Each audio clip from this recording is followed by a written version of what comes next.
संकेत आने लगे हैं कि अमेरिका ईरान को तबाह करके ही मानेगा। अमेरिका ने ईरान को फारस की खाड़ी में पूरी तरीके से घेर लिया। साथ ही मिडिल ईस्ट में अमेरिका के सैन्य अड्डे भी पूरी तरीके से एक्टिव हो चले हैं। अमेरिकी aircraft carrier USS Abraham Lincoln Iran के सर पर खड़ा है। F-35 जैसे 90 अमेरिकी फाइटर जेट सुपर हार्नेट ईरान में तबाही मचाने को तैयार हैं, लेकिन ईरान भी अमेरिकी हमले के डर से पीछे हटने को तैयार नहीं। ईरान ने अमेरिका के हर हमले का जवाब देने की हुंकार भरी है। हूती और हिजबुल्लाह के लाखों लड़ाके ईरान के समर्थन में खड़े हैं। वहीं सबसे बड़ी बात यह कि पुतिन और नॉर्थ कोरिया के तानाशाह किम जोंग उन भी ईरान को समर्थन देने को तैयार हैं। लेकिन बड़ा सवाल ये कि क्या अमेरिका के खिलाफ रूस और नॉर्थ कोरिया डटे रहेंगे या ये सिर्फ समर्थन हवा हवाई है? क्या अब ईरान की तबाही की भविष्यवाणी सच साबित होगी या खामनेई की मुस्लिम सेना अमेरिका को पीछे हटा देगी?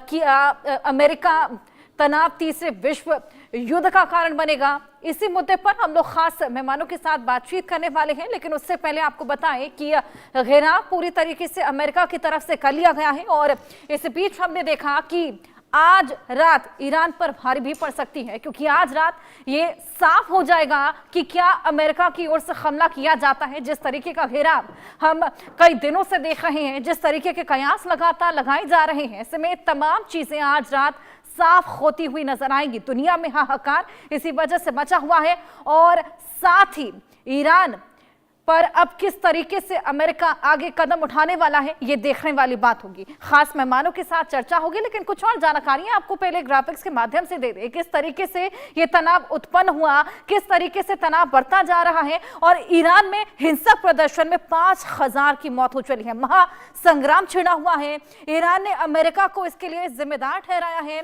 और साथ ही ट्रंप ने खामनेई को चंद दिन का मेहमान तक बता दिया है और खामनेई को सत्ता से बेदखल करने की धमकी तक दे डाली है। अमेरिका सत्ता पलटने की पूरी कोशिश कर रहा है और यही तनाव है जो कि लगातार ईरान पर, अमेरिका ईरान के बीच चरम पर तनाव है। तनाव बढ़ता जा रहा है। मिडिल ईस्ट में किसी भी वक्त जंग संभव है।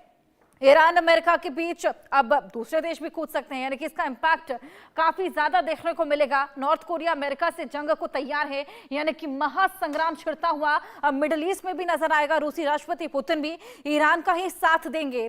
हालांकि मिडिल ईस्ट में अमेरिका के 8 सैन्य अड्डे भी हैं, यानी कि यहां से 8 सैन्य अड्डों से हमले मुमकिन है। ईरान के न्यूक्लियर प्रोग्राम भी निशाना बनाए जा सकते हैं और उसके बाद बेहद विध्वंसक पूरा युद्ध हो सकता है। इजराइल वॉर में ईरान पर हमला किया गया है, यानी कि मिडिल ईस्ट और ईरान, यहां पर ये पूरे हमले देखने को मिले हैं।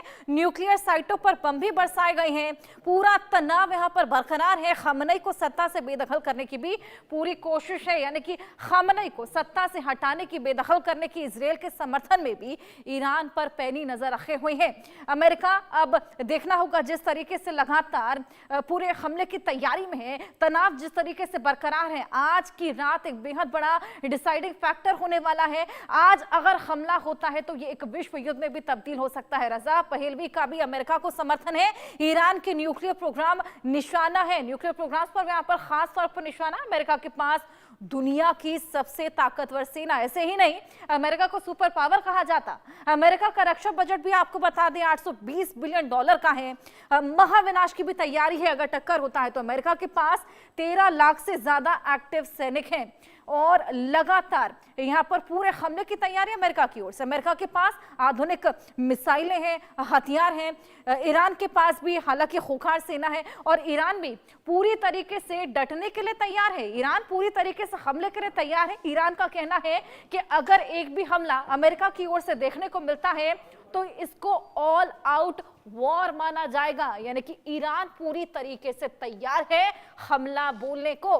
तनाव बढ़ता जा रहा है। आज की रात बेहद बड़ा डिसाइडिंग फैक्टर होने वाली है और इसी को लेकर और बातचीत हम लोग करने वाले हैं।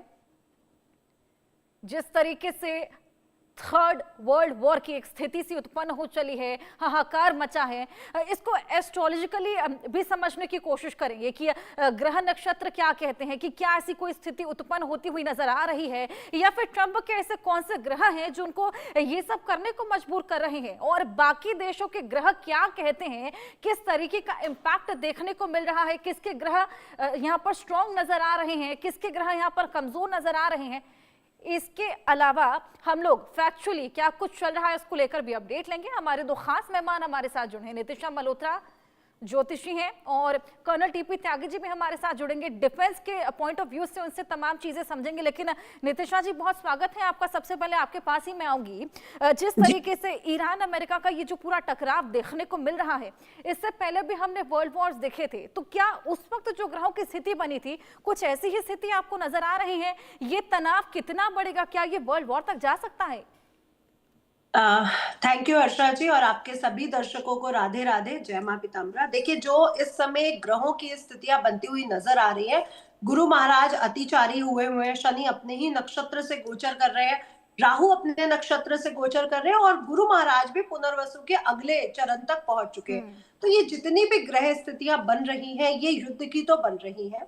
और इस समय, क्योंकि जनवरी के जो समय है 18 से जो मंगल उच्च के हुए हैं, और आगे बढ़कर वो राहु के साथ भी गोचर करेंगे और शनि के साथ भी, ये जो समय है पूरा 12 मई तक, ये मुझे लगता है कि अमेरिका कुछ बड़ा करने वाला है। और हो सकता है कि ये जो ईरान के जिनका नाम लिया जा रहा है, इनको ये उठा ले, ये भी होने के पूरे पूरे चांसेस बनते हैं। मैं यहाँ पर बहुत बड़े युद्ध की भविष्यवाणी नहीं करूंगी कि बहुत बड़ा युद्ध होने वाला है। एक सिंपल छोटा सा वॉर एक कह सकते हैं कि होने के पूरे पूरे चांसेस हैं, लेकिन बहुत बड़ा युद्ध ये जाएगा ऐसा मुझे नहीं लगता है। लेकिन ट्रम्प बहुत बड़ी कुछ इन दिनों कुछ बड़ा करने वाले हैं, जो हमें मार्च तक देखने को जरूर मिल जाएगा। जी बिल्कुल। और अगर बात अमेरिका और ईरान की करें तो किसके ग्रह आपको कमजोर नजर आ रहे हैं? किसका पलड़ा आपको भारी दिख रहा है? किस तरीके से स्थिति बनेगी? क्या ये खुद ब खुद शांत होगा? कितना बढ़ सकता है? क्या कुछ ग्रह कहते हैं? देखिए, ईरान को हम कमजोर तो देखते हैं, लेकिन जो उसका अंदर का ढांचा है वो इतना कमजोर नहीं है, अगर हम उसको सही से समझे तो इस समय की अगर बात की जाए तो अमेरिका से ईरान कमजोर पड़ रहा है, ग्रह गोचर से भी। लेकिन अभी जो ट्रम्प जी की बर्थ चार्ट है वो बहुत स्ट्रांगली ये बता रही है कि वो कुछ बड़ा निर्णय लेने वाले हैं ईरान को लेकर के। क्योंकि इस समय देखिए, एक टैरिफ वॉर भी चल रहा है, एक अपनी हमारी डॉलर के ऊपर भी अभी कुछ बातें वॉर चल रहा है। तो इस समय ट्रम्प तो चुप नहीं रहेंगे और वो ईरान पर कुछ बड़ा फैसला लेंगे।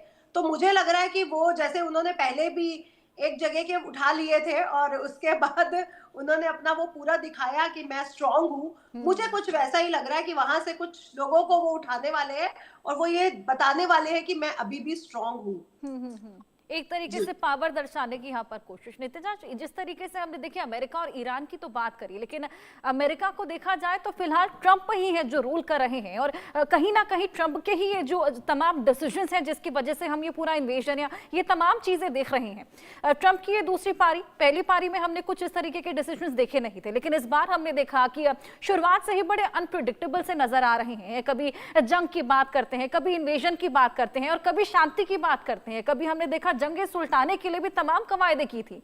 उनके ऐसे कौन से ग्रह हैं?